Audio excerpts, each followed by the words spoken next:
anak-anak, bagaimana kabarnya hari ini? Alhamdulillah, semoga kita semua selalu dalam lindungan Allah Subhanahu wa Ta'ala. Amin ya Rabbal Alamin. Nah, sebelum kita memulai pembelajaran pada pagi hari ini, sebaiknya kita awali dengan berdoa terlebih dahulu. Sebelum kita masuk ke bagian materi, mari kita sama-sama untuk menyanyikan sebuah lagu nasional.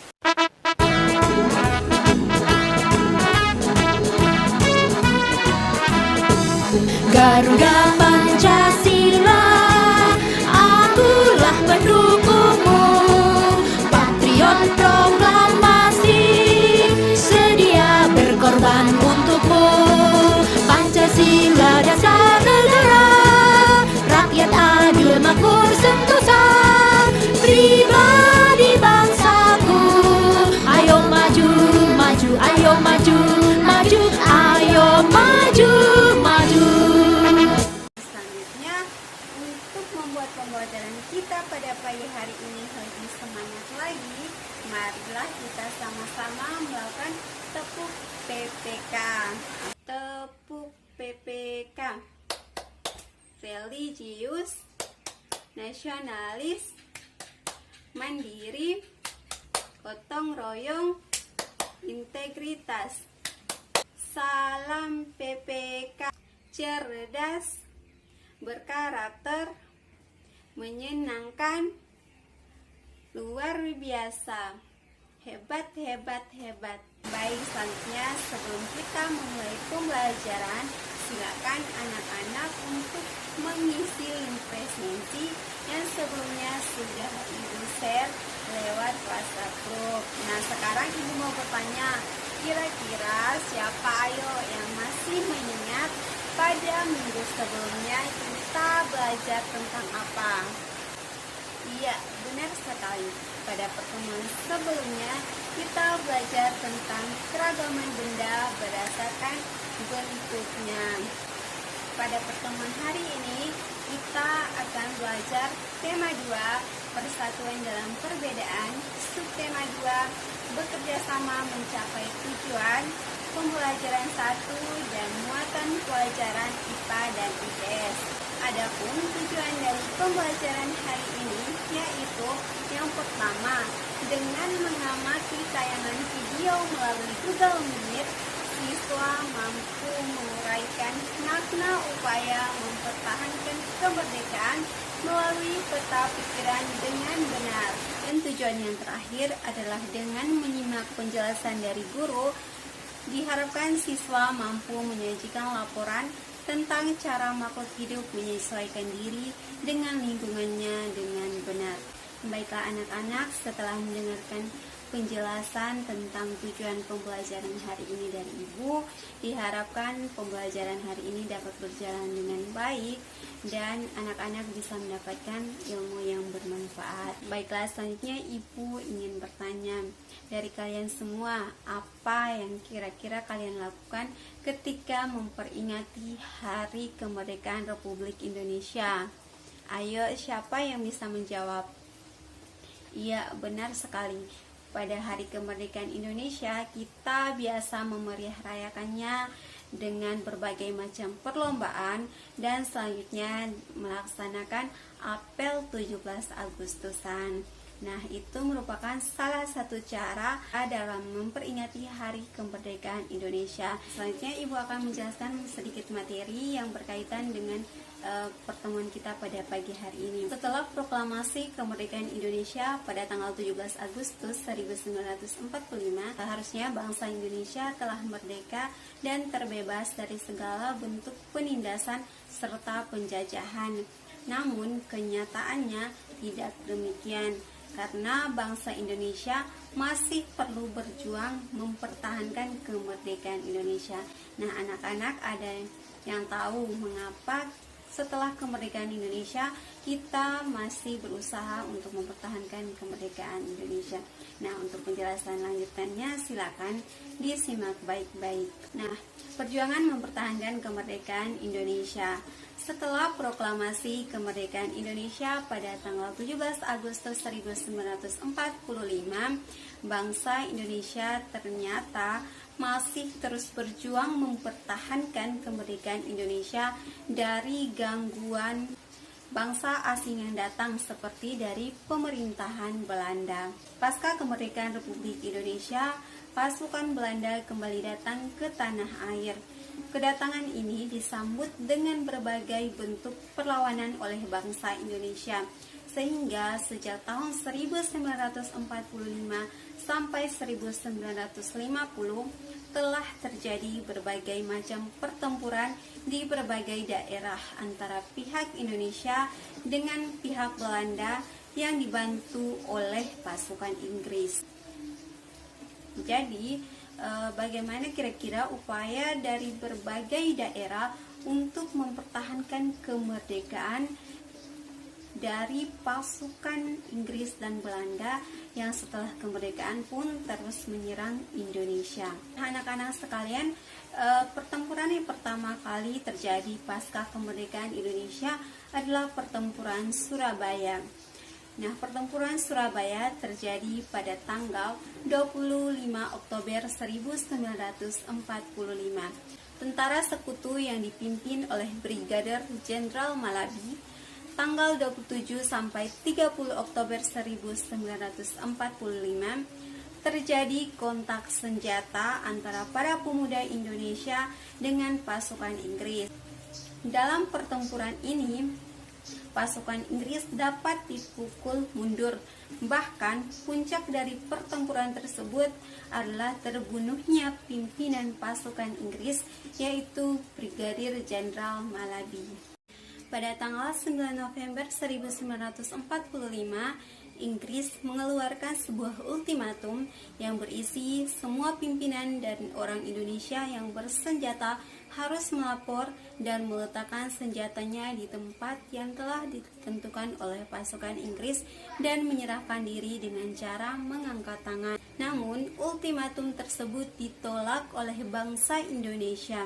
Dan pada tanggal 10 November 1945 terjadi pertempuran yang sangat dahsyat. Nah, pasukan Inggris menyerang Indonesia dari berbagai jalur, baik jalur darat, laut maupun udara. Oleh karena itu, pada tanggal 10 November diperingati sebagai Hari Pahlawan. Selanjutnya adalah pertempuran Ambarawa. Pertempuran Ambarawa merupakan pertempuran antara pasukan sekutu Danica dengan Indonesia di Ambarawa. Ketika pasukan sekutu Danica telah sampai di Ambarawa dan Magelang untuk membebaskan para tawan dari Belanda, para tawanan tersebut justru dipersenjatai sehingga menimbulkan kemarahan dari pihak Indonesia. Akhirnya pada tanggal 12 Desember 1945 pertempuran berkobar di Ambarawa. Kolonel Sudirman langsung memimpin pasukannya yang menggunakan taktik gelar supit urang atau pengepungan rangkap dari kedua sisi, sehingga musuh benar-benar dipukul mundur dan berkurang. Setelah bertempur 4 hari dan akhirnya pada tanggal 15 Desember 1945 pertempuran tersebut berakhir. Indonesia berhasil merebut Ambarawa dan sekutu berhasil dipukul mundur.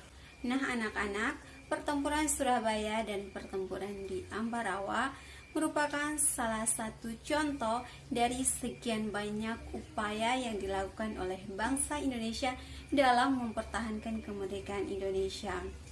Masih banyak perjuangan lain yang dilakukan di berbagai daerah, misalnya pertempuran Medan Area, Bandung Lautan Api, agresi militer Belanda I, dan juga agresi militer Belanda II.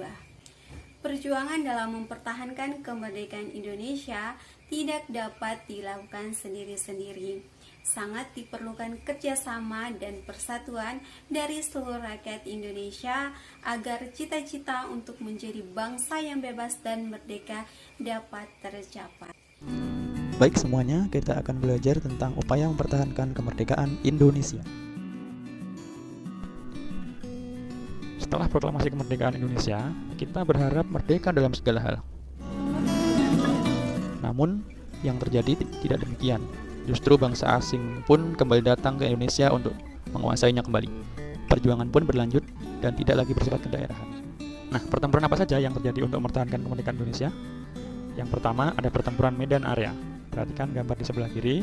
Pertempuran ini terjadi di Medan, Sumatera Utara. Penyebab utamanya Sekutu dan Belanda ingin mengambil alih kekuasaan di kota Medan. Seketika masyarakat sekitar langsung melakukan perlawanan. Pasukan Sekutu diboncengi oleh Belanda dan Nica di bawah pimpinan Brigadir Jenderal T.E.D. Kelly mendarat di Medan tanggal 9 Oktober 1945. Sekutu memasang papan yang bertuliskan Fixed Boundaries Medan Area atau batas resmi wilayah Medan di berbagai pinggiran kota Medan untuk menghadang dan membatasi gerak para pemuda setempat. Sejak saat itulah pertempuran ini dikenal dengan nama Medan Area. Nah, yang ketiga, Bandung Lautan Api. Pada bulan Oktober tahun 45, tentara Sekutu masuk ke kota Bandung. Ketika itu, para pejuang Bandung sedang melaksanakan pemindahan kekuasaan dan merebut senjata dan peralatan dari tentara Jepang. Pasukan Sekutu tiba di Bandung dengan membawa Nica atau organisasi militer Belanda. Akibatnya pertempuran pun tak terhindarkan. Ultimatum Sekutu tersebut mendorong TRI atau Tentara Republik Indonesia melakukan operasi Bumi Hangus. Nah, perhatikan ya, Bumi Hangus, yang kemudian dikenal dengan peristiwa Bandung Lautan Api karena tanggal 23 Maret tahun 1946 para pejuang Indonesia membumi hanguskan atau membakar Bandung bagian selatan untuk mencegah tentara Sekutu dan Nica menggunakan semua fasilitas sebagai markas mereka. Dalam peristiwa tersebut gugurlah seorang pejuang bernama Muhammad Toha. Untuk mengenang peristiwa tersebut, Ismail Marzuki mengabadikannya dalam sebuah lagu yang berjudul Halo Halo Bandung. Pahlawan. Berikutnya yang kelima, pertempuran 5 hari Semarang. Pertempuran ini terjadi pada tanggal 15 sampai 19 Oktober tahun 45. Kurang lebih 2000 pasukan Jepang berhadapan dengan tentara keamanan rakyat dan para pemuda. Peristiwa ini memakan banyak korban dari kedua belah pihak. Dr. Karyadi menjadi salah satu korban sehingga namanya diabadikan menjadi nama salah satu rumah sakit di kota Semarang sampai sekarang. Nah, dan untuk memperingati peristiwa tersebut, maka pemerintah membangun sebuah tugu yang diberi nama Tugu Muda. Letaknya di kota Semarang, seperti yang ada pada gambar di bawah, Tugu Muda. Selanjutnya Ibu ingin bertanya, kira-kira dari materi yang disampaikan, adakah yang bisa menyampaikan bagaimana upaya yang dilakukan dalam mempertahankan kemerdekaan Indonesia? Baiklah anak-anak, selanjutnya Ibu akan membagikan kalian ke dalam 3 kelompok. Ibu akan memberikan waktu 15 menit kepada kalian untuk menyelesaikan peta pikiran. Setelah 15 menit, silakan salah satu perwakilan dari anggota kelompok untuk mengirimkan hasil diskusi kalian ke WhatsApp group. Anak-anak, tahukah kalian kalau sebenarnya upaya untuk mempertahankan hidup, rasa bebas, merdeka, dan aman itu sebenarnya bukan hanya dilakukan oleh makhluk hidup yaitu manusia, tetapi makhluk hidup lainnya seperti hewan juga memiliki upaya untuk mempertahankan kelangsungan hidupnya. Dalam hal ini lebih berkaitan kepada habitat atau tempat tinggal dari hewan-hewan tersebut. Untuk lebih memahami materi tersebut, silakan disimak video berikut ini.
kesimpulan beserta dengan materi yang baru saja dijelaskan.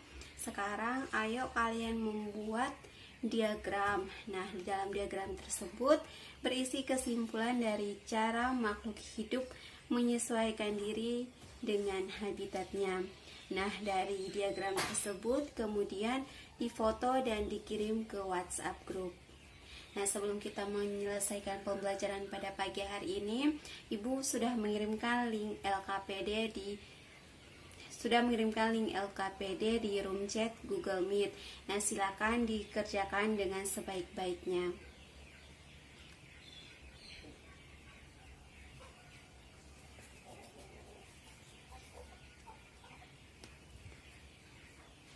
Baiklah anak-anak, jadi sekarang mari kita sama-sama untuk menyimpulkan kegiatan pembelajaran kita pada hari ini. Nah, kesimpulan dari pembelajaran hari ini adalah bahwa setiap makhluk hidup selalu berupaya untuk mempertahankan kehidupannya. Tadi kalau manusia berarti setelah masa penjajahan mereka terus berupaya untuk mempertahankan kemerdekaan.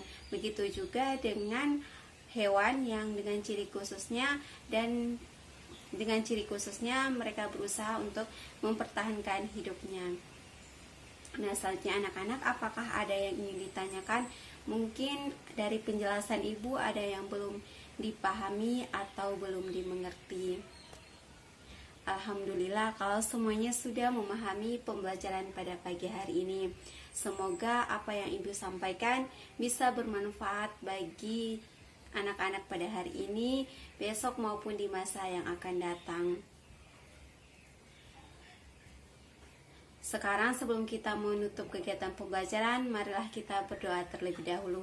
Ayo Ani, silakan memimpin doa untuk teman-temannya. Baik, berdoa selesai. Nah, sekian yang dapat Ibu sampaikan. Untuk kurang dan lebihnya Ibu mohon maaf.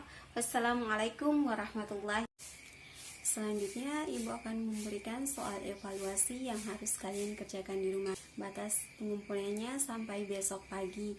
Jadi harap mengerjakan dengan sebaik-baiknya dan memanfaatkan waktu yang ada dengan baik. Untuk materi pada pertemuan yang akan datang berkaitan dengan keragaman benda di lingkungan sekitar.